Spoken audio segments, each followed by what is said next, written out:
Well, he's got Kerry Pharr in his corner. Kerry Pharr knows the boxing game.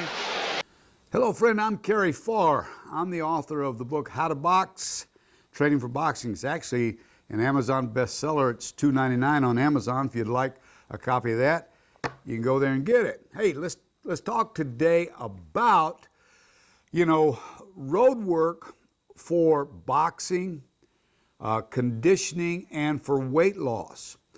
Now, back in the old days, I'm going back to the 60s and 70s, and I'll even go back to the 40s. But in those days, Ali, Frazier, Foreman, all of those guys ran 5 miles a day in army boots. And that's the way it was done in those days. And even back in the 40s, I had the great Luther Burgess help me train boxers for a year. Prior to the time he died, he was out of the Kronk Gym. But he was Eddie Futch's very first professional boxer. Look him up in the record book. He fought, Joe Brown, a couple other world champions, was a great featherweight. But even in the 1940s, they ran 5 miles a day in army boots.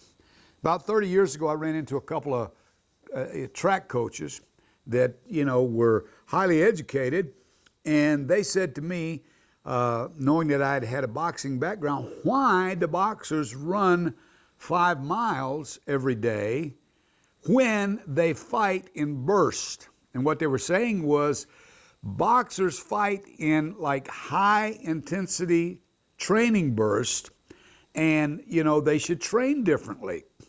Well, running 5 miles a day strengthens the legs, strengthens the lungs, the heart, the cardiovascular system, gets you in good condition, but it doesn't necessarily help you fight in bursts. To fight in bursts, you need what is called interval training.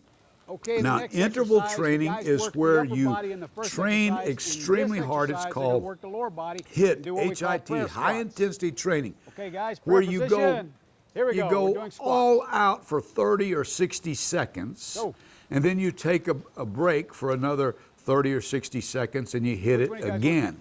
Now, you can do this in with a lot of different exercises. You see it in sprinting.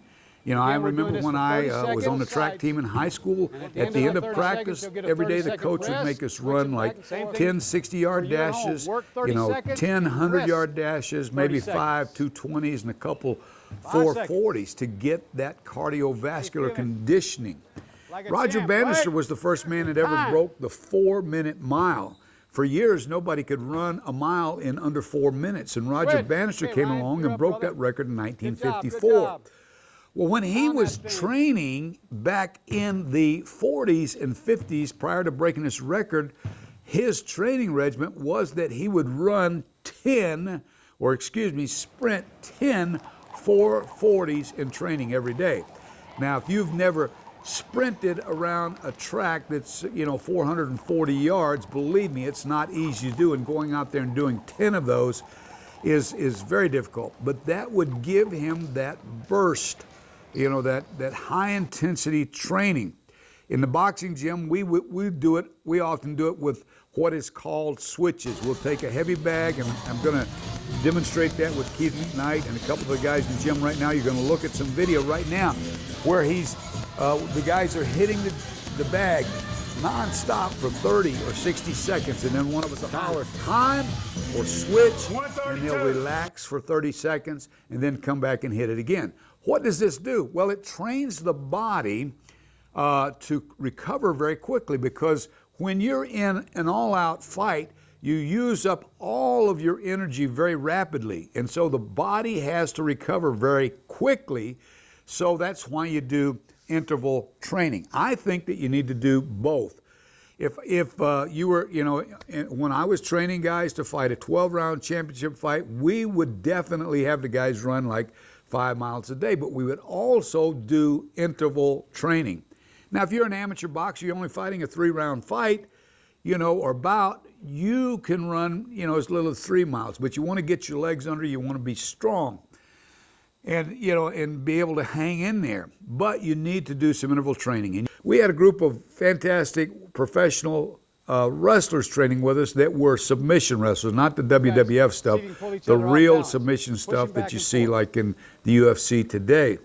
And what we would do is we would lock horns with those guys. One of the wrestlers would put their arm around my boxer's neck. The boxer would do the same thing, and they'd grab an elbow, and they would grapple. They wouldn't go to the floor. They'd just pull each other around the boxing ring. And you pull this guy this way, he'd pull you that way.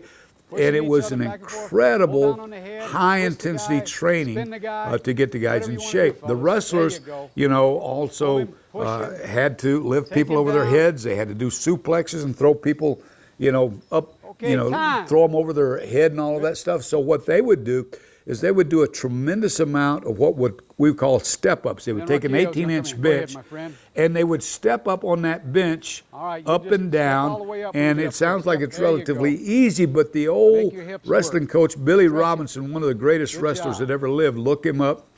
Billy Robinson would take a deck of cards, and if a 10 came up, well, you would step up on that bench 10 times. If an ace came up, you'd step on it 25 times, and they would go through the entire deck of cards doing step-ups, and believe me, their legs were the most muscular legs you'd ever seen, and their cardiovascular system was just incredible.